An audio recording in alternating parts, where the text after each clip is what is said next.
Thank you very much, Mr. Chairman. Mr. Administrator, could you tell us, you're asking what, for $20 billion for your budget this year, is that right? It's 20.1 billion. 20.1 billion. How much of that is disaster assistance, and how much of that is, let's say, long-term country building aid?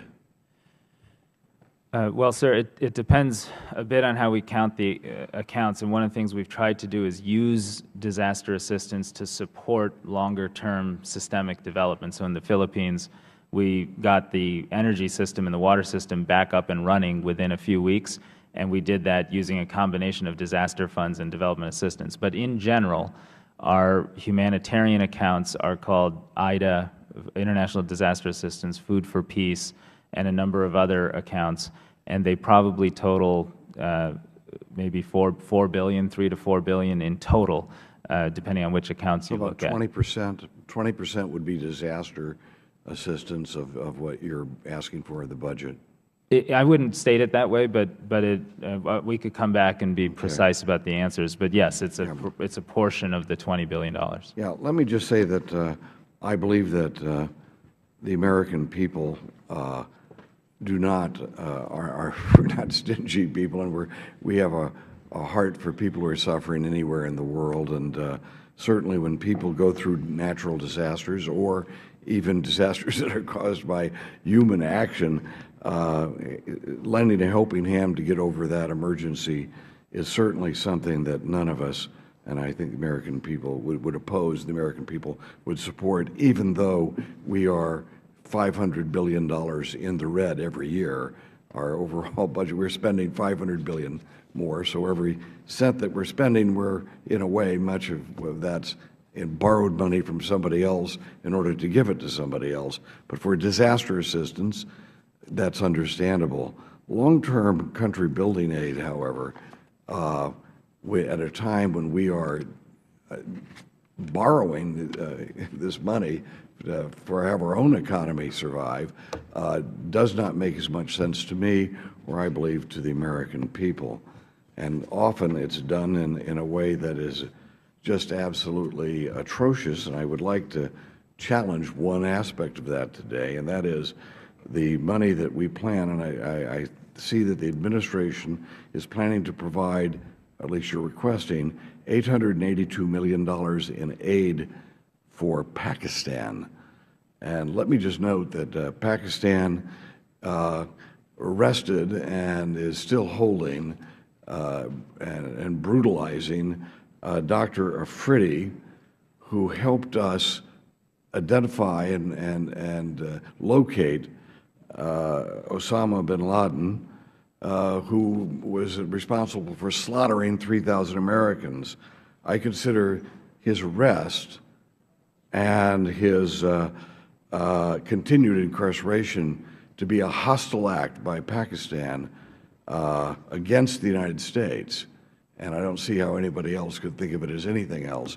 But worse than that, we have apparently since 9/11, we've given Pakistan over $25 billion, and of that, $17 billion have gone to Pakistan's security services, which we know now have been in cahoots with terrorists who murder Americans.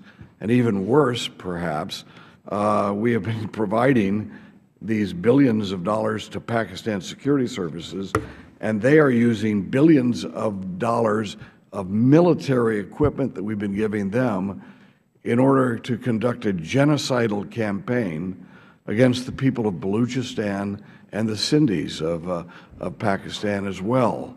How can we justify providing more aid for a country like Pakistan that is using our aid, our military aid, to murder in great number the people of Baluchistan and the repression of the Sindhi people? Sir, let me just come back to our budget. You know, if we have about $3 billion for natural disasters, the majority of the remainder is spent in child survival, HIV/AIDS, and treatment for AIDS patients, food and hunger, including the President's Feed the Future program, our education effort, which specifically focuses on girls and getting girls a basic education in early years, and water, and getting water to people who otherwise suffer without. And for each of those areas, we have strategies, goals, metrics, we measure outcomes, and I believe we can speak about the effectiveness both in terms of achieving those objectives and creating the basis of stability and opportunity so that we live in a more peaceful world because of this effort. Well, with respect to Pakistan in particular, the only back on that would be that we are borrowing the money from other people in order to achieve very fine objectives like that. And perhaps in the past we could afford to be benevolent towards other souls that are not in an emergency situation, but at least helping some people out. We could be benevolent and think borrowing the money is okay. Perhaps we've reached a point now that it threatens our whole economy. Pardon me for interrupting. Sure. And with respect to Pakistan, the U.S. aid program focuses in 5 sectors: in health, education, agriculture, a stabilization program in the FATA that has built schools and community clinics and road infrastructure, and energy and electricity. And in each of those areas, in energy, we put 1,300 megawatts on the grid. We believe those efforts are are helping to move communities towards, a better perspective about how to engage in the world, are giving people who otherwise wouldn't have opportunity, basic opportunity. And our goal, as is our goal for all of our efforts everywhere around the world, is to succeed at having local capacity replace external assistance over time. We're putting our money. We're putting our money into those wonderful goals. They put their money into murdering their own people and helping terrorists kill American troops. Thank you very much. We go now